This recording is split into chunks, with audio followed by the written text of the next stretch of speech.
Hello Aquarius, and welcome to your monthly horoscope for January for the Sun or the Ascendant. Now what I'm going to do is give you the broad themes of this month for your sign, but please stay with me because then I'll dive deep and show you in forensic detail what you can expect, the influences that are really going to have a big impact and the dates of them. Now welcome. On the screen you can see your chart wheel for the start of this month, and this shows a gathering of energy in the sign of Capricorn, which, like your sign, is governed by Saturn. Now Saturn is the planet of limitation, and of course it's in your sign, and the other ruler of Aquarius is squaring Saturn as we go into this new year. If this feels like a rather familiar tale, it's because these two were agitating against each other for much of last year and came back into an exact square on Christmas Eve. So they are going to be influential, and it suggests that your individuality, where Saturn's located, the first house, is challenged in some ways by a need to get your home, family or emotional life just as you want, and achieving that is probably going to be one of the missions of this year. So that could be adapting where you're living now, it may be moving altogether, it may be adding to the family, it just depends on your unique circumstances.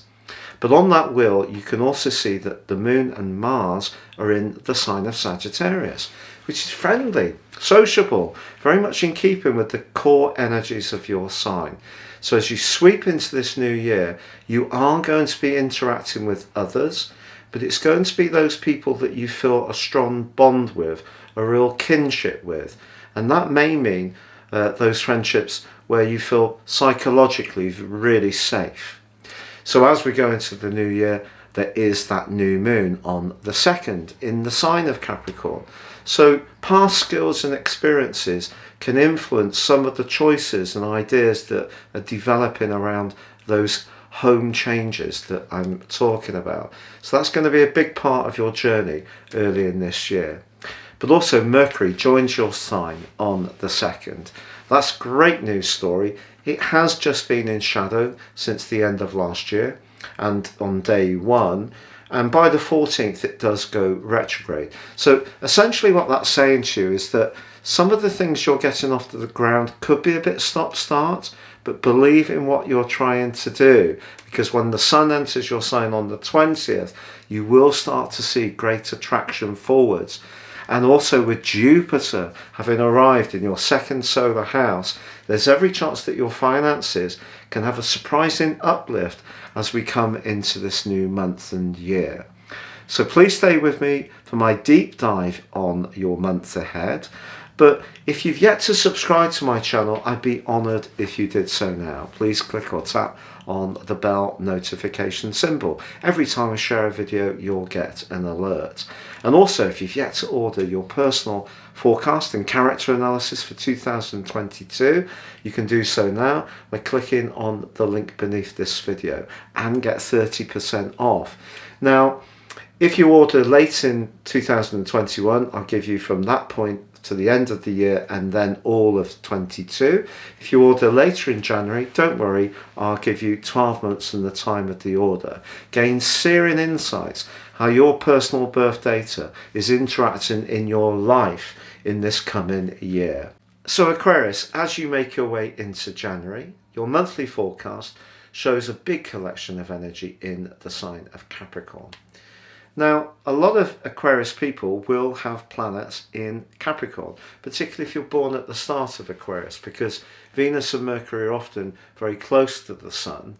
So there can be a kind of simpatico between your sign, and of course sharing the ruler Saturn means that you have a real appreciation often of traditions, old friendships.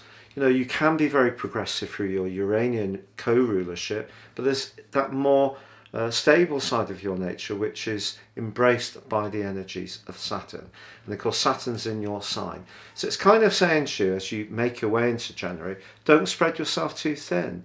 If you do need to take a little bit of time out, think about what you've achieved over the last year, make your longer term plans, once the sun bursts into your sign on the 20th, your physical vitality will go up.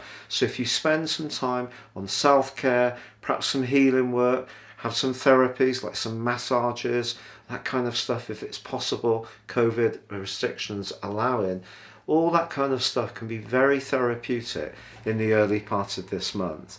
Venus, of course, is going retrograde at the start of the year in your 12th house. There may have been some kind of message, a Christmas card, a reach out from someone from your past. And as Venus forges a beautiful link with Neptune coming into this new year, this may be giving you a lot of reassurance, a real lovely hum if there has been that reconnection with someone from your past. But of course, Venus in the 12th house and in retrograde can lead to separations. If you had been thinking less positively about a close alliance, the fact that Mercury, which is exalted in your sign and rules your second decan, that was in shadow for the last 4 days of last year and is on the first day of this year. So you may have done some deep thinking, and that may have seen you want to separate from something that's not quite working for you. You need some detachment. It just depends on your unique circumstances. Now, of course, Pluto has been making its way through the sign of Aquarius since 2008, and depending where your sun is in Aquarius, it will have been having a big psychological impact at some point during those years. But having the sun, who's always in Capricorn at this time of the year, in a glorious angle to your modern ruler of Uranus, suggests that thinking outside the box and digging deep and really reaching into your psyche to try to decide what's truly right for you is going to be part of the magic of the new moon from the 2nd. Once Mercury moves into your sign, that's going to bring you more into the present. Even if you're dusting yourself down and wanting to move away from an unsatisfactory relationship, there's going to be new people who are going to be emerging who are going to be happy to help you. Now, of course, we do have that glorious link between Neptune and Venus, and if you're single, that could point towards someone who's a bit of a secret admirer for you, someone who maybe doesn't necessarily want to show their hand. So that's possible too. But by the 14th, Mercury does go retrograde. So Mercury retrograde gets a really bad press, doesn't it? Everyone knows that it can cause glitches to travel routines, information systems, technology, anything to do with distribution can be snared by Mercury retrograde. And of course, your sign is very much about how we connect with others. So systems that connect us to others, the internet could be one, well, they could be prone to some kind of strategic assault. You know, we do have attacks on the security of our systems these days. But equally, it may be that in your own personal journey, you're rethinking some of what you want to achieve, or your thinking is quite fluid about what you want to achieve this year. And as I said before, just go with the flow. If you need some time just to reflect what you want to achieve this year, don't put yourself under too much pressure. Because once Pluto is joined by the Sun at the start of the 3rd week of this month, that is going to potentially stir up a lot of emotional sediment.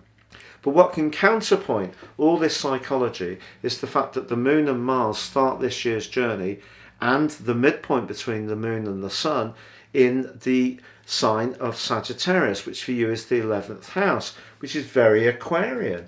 So if you can link with the people who are good for you, the people who have insights, the people who are caring, the people who are nurturing, the people who are inclusive, that can be very, very positive, even on the back of what can be a discordant Cancer full moon on the 17th.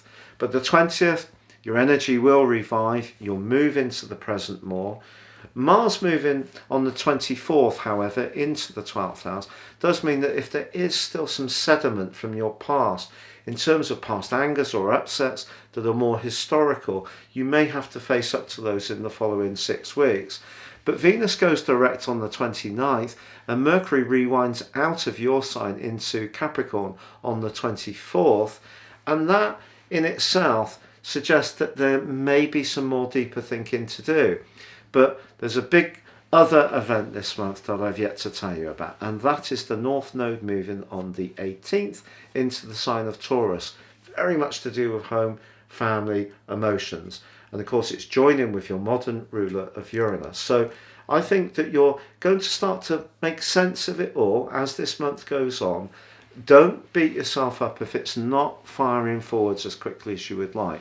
Mars is actually going to give you a tremendous springboard into this year, but I think you need to extend your psychic antenna, work on developing your sense of feel around situations. Don't just be guided by logic. That's one of your great gifts. You can be so logical and very detached. I think the planets for this month are really asking you to tune into your deeper, more psychological, sensitive, even vulnerable side at times. But I think once the sun arrives in your sign on the 20th, it will, as I say, all start to make a lot more sense.